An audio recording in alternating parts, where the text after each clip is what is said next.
Come on, school, plotting on some change with my dudes. Really, that's the only thing we do. Talking about the game and how to move. We gon' keep it realer than the news. Still with all my brothers from the roots. All about the check, not the shoes. Bet that I'm gon' learn if I lose. Got a lot to earn and to prove. Yeah, they count me out, but it's cool. I'ma show you how to make it through. It's a school, yeah. What's up, everybody? It's Benny. We got a very special episode today of the Sternberg Scoop. I'm with NBA champ Phil Pressey, aka Flip, my big brother. What's up, man? It's all love, man. Thanks for having me.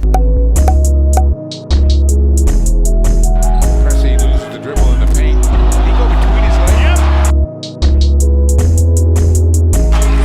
You don't teach those things.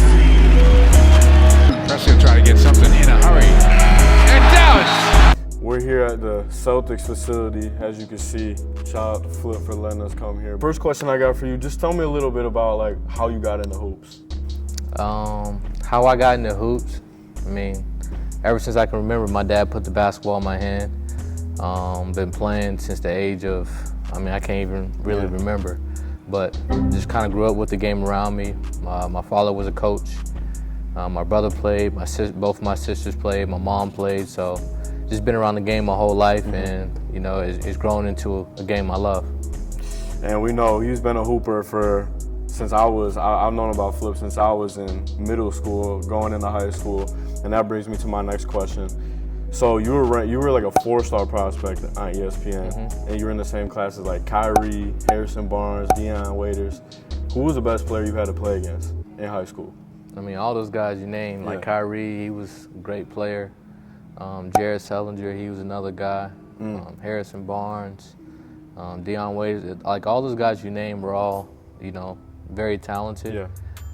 So, you know, I can't just pick one. Of course, you can say Kyrie. Yeah. He's one of the, you know, most, you know, talented players you would probably ever come across. So, you know, I think my class 2010 was a great class, and every guy who came out of there had a solid career. You know, some guys are still playing, some guys have retired, but for the most part, most of those top guys have had a solid career. Yeah, and I read that you obviously were invited to the LeBron Skills Camp. You were one of the 2 best point guards at that camp. What was that like experience like playing in that camp? Because I know that's like, back then that was like the most prestigious camp you could go to. I mean, there's so many great players that were in that camp.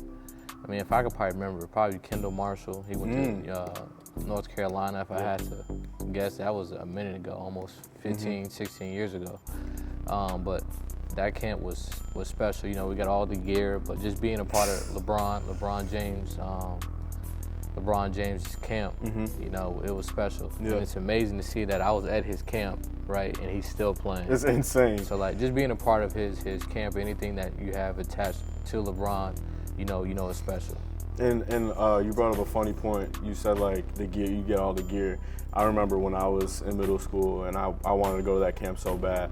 I like looked up the gear on eBay so I can like get it, but it was all way too big for me because I was like 4'8" in middle school. But was it at Akron? Was it? A lot of players I've came across. I can't remember if it was at Akron. Yeah. But if I had to guess, it probably was. Yeah. It would make sense if it was.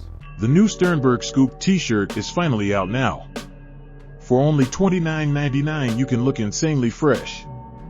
You can wear it to the basketball court, to the club, to your little cousin's choir concert, and even to your grandma's bingo game if you want. When you get your dream girl, don't say thank you, just say, good job shirt. Contact us by DM at the Sternberg Scoop on Instagram. Again, at Sternberg Scoop on Instagram. Tap in today. Now back to your regularly scheduled programming. All right, so next I got a clip. I want you to explain what was going on in this clip right here.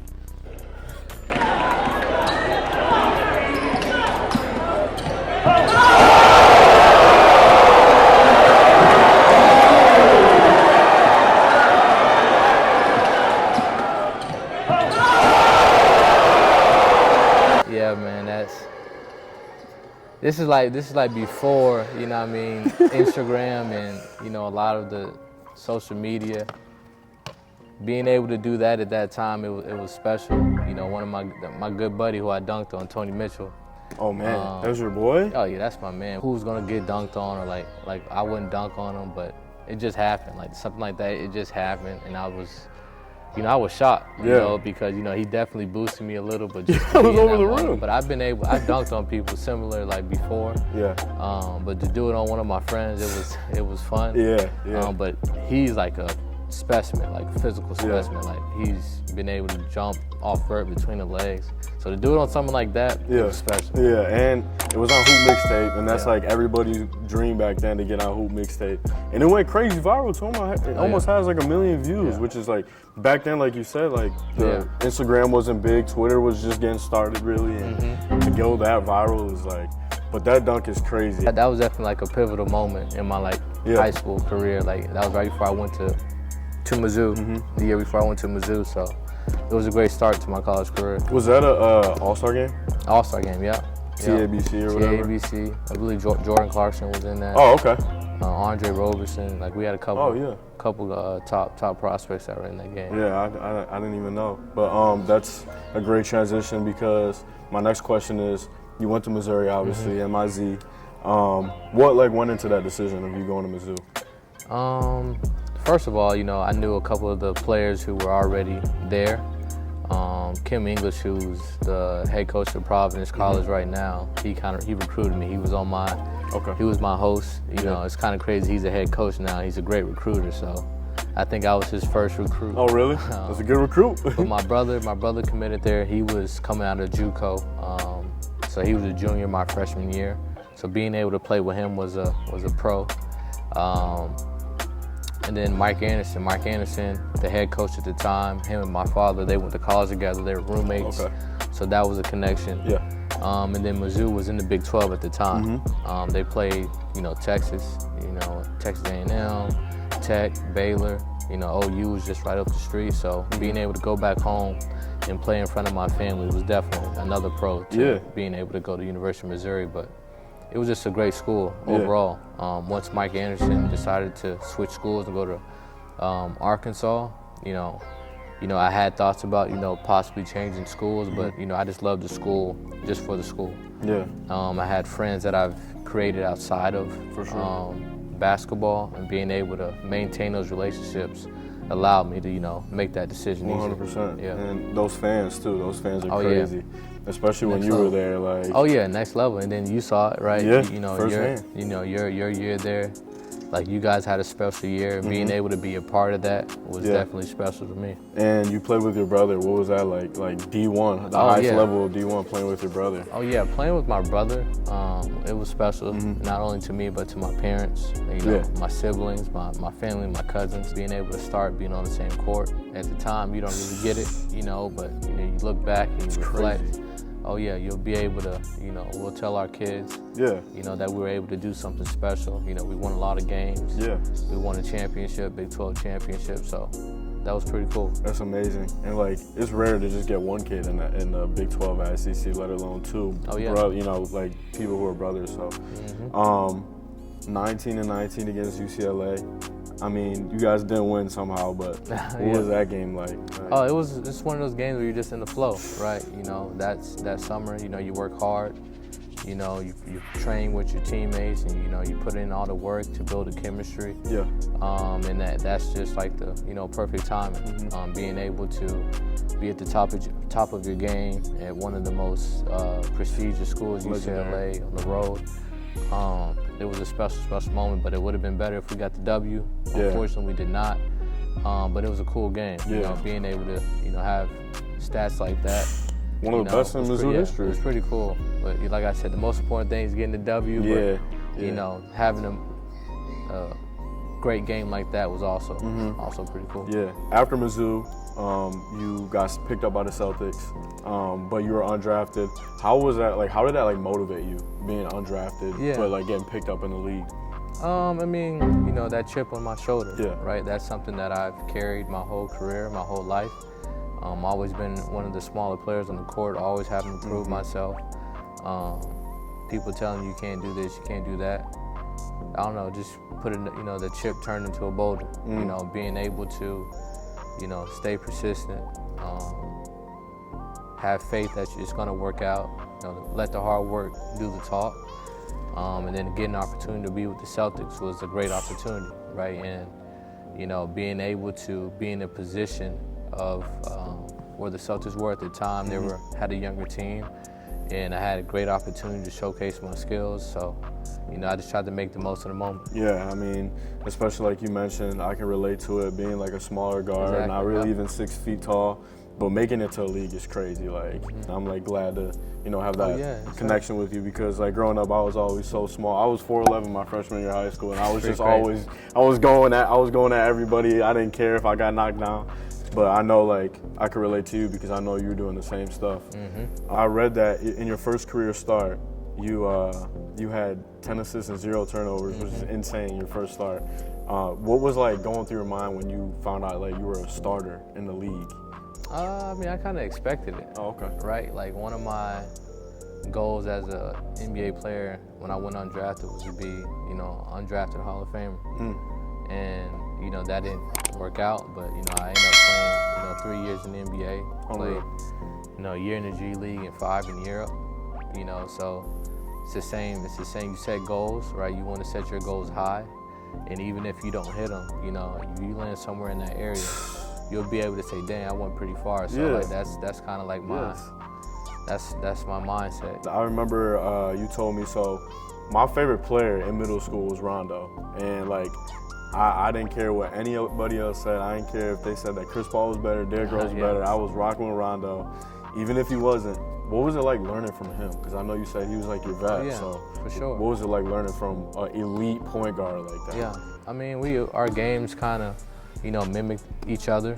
I was a pass-first point guard, and he enjoyed making his teammates better as well. So how he gained the trust of his teammates, how he demanded attention, how he demanded leadership throughout the season. It was an honor to be able to learn from him.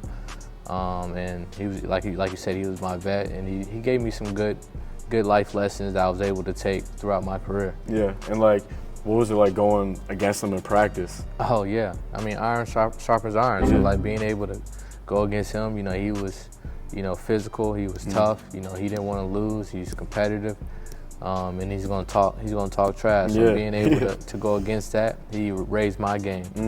And then as I got older, I took some of the same tactics that he used to, heighten the level of play of his, the younger guys. I tried to do the same. What was like your first big purchase that you made? My Range Rover, my car. The Rover. Yeah, that was the first. That was the first thing that I purchased. But that's something that as a kid, you see all the. You deserve it. You see all the ball players or celebrities do it, so you do it. Yeah. Who do you think was like the most underrated player you played against in the league? The most underrated player has to be Reggie Jackson. What was like the crazy experience overseas that you had, like crowd-wise?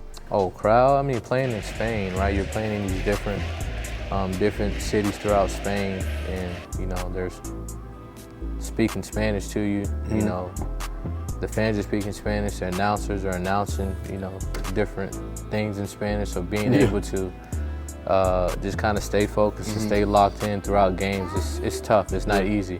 The fans, if they're from that city, then that's their team. Right? They don't get to switch teams and pick, whatever team, they that's good that year.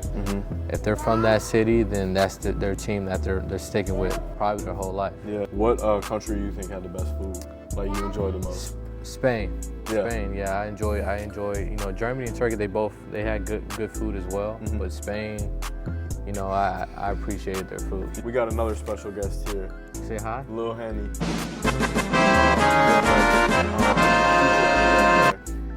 But what was your favorite play you made in the NBA? Like your favorite moment that you were like, wow, I did this in the NBA? Because I have one of yours. I'll tell you after though. Oh man, my dunks. I got a couple dunks, of course.